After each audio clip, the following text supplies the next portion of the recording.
Welcome. Favorite segment, 5 Star with Burgin.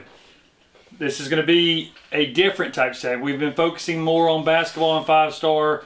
We're going to do a Super Bowl 5 Star, and then we're going to do an NBA 5 Star with the big news of Luka going out. So we'll start with Luka.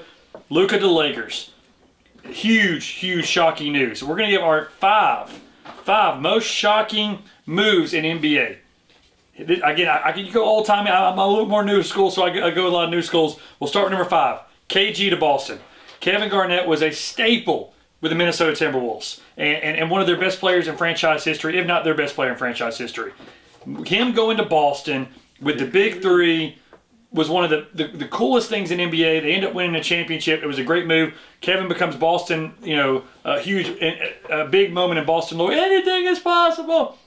Huge move for his career. Not going to the Nets per se, but that's 5 on my list. KG going to Boston. Number 4, Shaq to the Lakers. Shaq was with the Orlando Magic, Penny Hardaway. That was the new team. They don't beat the Bulls when Jordan comes back, and I think that was one of the things that they just said, man, maybe it's time to go else. The craziest part about Shaq going to Lakers is it wasn't a trade. They pretty much just let him walk for nothing because I think they assumed he was going to sign back with the Magic, and he didn't. And there's an extra hand in there. An extra 5 Star. And then he doesn't, and then they don't get anything for him. So that to me is maybe one of the biggest losses in sports history too. But people bet on themselves. The Magic bet that he would come back to Orlando, and he didn't. Number 3, LeBron to the Heat. Everybody knew the decision was coming. I knew he wasn't going back to Cleveland. But Miami with D. Wade and Bosh, that was crazy. The reveal of the big 3, not 4, not 5, not 6. They won 2 championships and went to 4. But man, what an era that was. I think people said in Cleveland before he went back home and won their first championship there, it was like LeBron finally got to go to college. He spent 4 years with his best buddies, and he won 2 championships. And again, I think that was some of my favorite times in NBA. He was the villain, the big long winning streak. That was basketball at its finest, and everybody was drawn in. Number 2, Durant to the Warriors. I think this was one of the moves of just like, what the heck is going on? I remember it happened, I think it was around July 4th weekend when it happened, but Durant had just lost to the Warriors in the conference finals, I believe, and him and Westbrook should have beat them. I'm pretty sure they were up 3-1, and they let the Warriors come back, and then he goes and joins the Warriors. That was almost worse than the LeBron look. You know, LeBron and D. Wade and Bosh had combined for 1 championship. The Warriors had just had the best record in NBA history, and then he goes there. It worked. They win 2 championships before Durant, tears his Achilles when they probably could have won a third, but that has tarnished and helped Durant's legacies. He was the MVP of those finals, so he was clearly the best player on that team. Curry ended up coming back and winning a championship after that, but Durant to the Warriors was definitely shocking. And number 1, it's got to be Luka to the Lakers.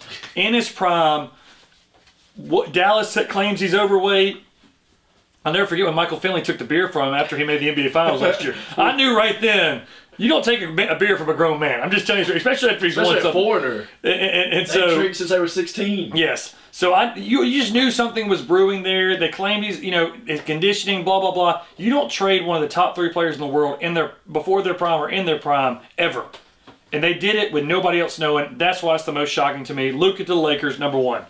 All right, other one, since it's a Super Bowl, we're going to have to do some sort of Super Bowl top 5. I did my top 5 best plays ever in the Super Bowl. We'll start with number 5. Tracy Porter's pick 6 on Peyton Manning.